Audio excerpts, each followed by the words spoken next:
Anyway, Wally said, Mayor Cabot. Those were the words, and I'm liking the sound of it, you know? You'd be just like your granddad, finest mayor we've ever had, I swear to it. It'd be great to have things come full circle like that, nice and neat. I like things that way. Think about it, Nico.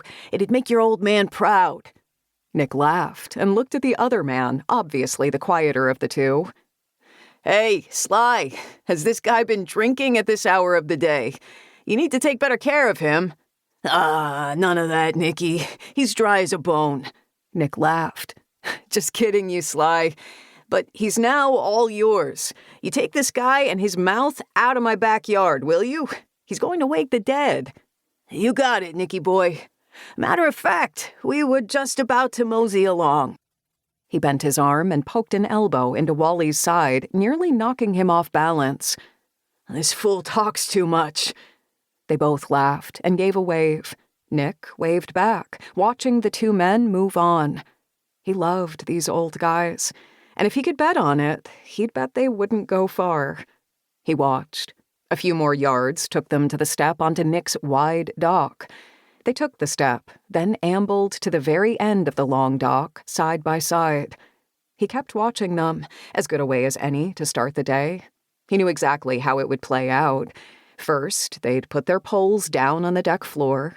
Next, they'd arrange a couple of coolers side by side beside their rods, the smaller cooler filled with bait, and the other chilling an ample supply of Sam Adams with maybe a couple of sardine sandwiches squeezed in between the cans.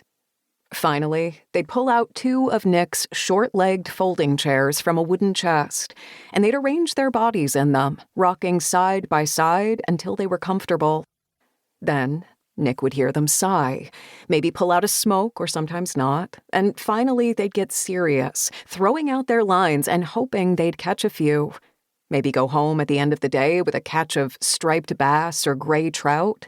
Enough for a decent dinner. Often, when Nick and his dog came back from a morning run, they'd go over and talk to the old guys, listening to their exaggerated fish tales that seemed to gain weight and substance with each telling. Some of the stories included Nick's own father and grandfather, which maybe explained why they felt privy to Nick's property. His dad would have been down there with them. That was Nick's memory, a fisherman to the core.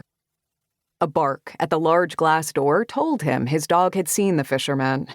The goofy dog loved the old guys as much as he did. He went over and opened the glass door, letting the dog out. But you can't go down there, buddy.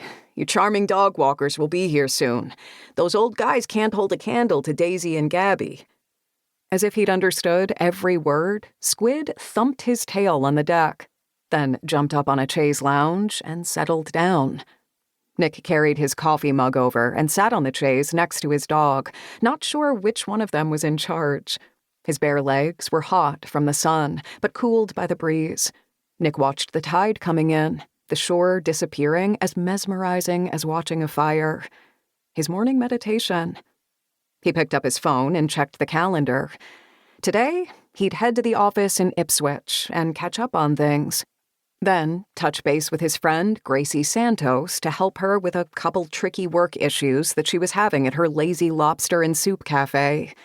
Hiring the wrong people can mess up a kitchen. It might be an easy fix. A quick dinner at the Sea Harbor Yacht Club to see his longtime friend Liz and her husband Alfonso, and a trip to the Y to sweat out the idea of running for mayor. He was surprised it was already riding the gossip train. When approached by a few guys on the council asking if he'd ever thought about running for mayor, he'd been honest. No, never, he'd said. But once the thought was in there, it had stayed.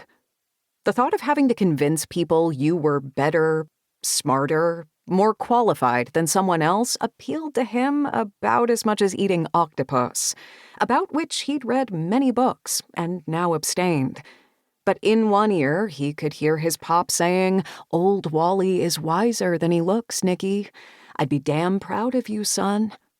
Nicholas Cabot Sr. had forgiven his son on many fronts for not following the family tradition of going into fishing. At least, not exactly. Instead, he'd started a fishing supply company that was now all over the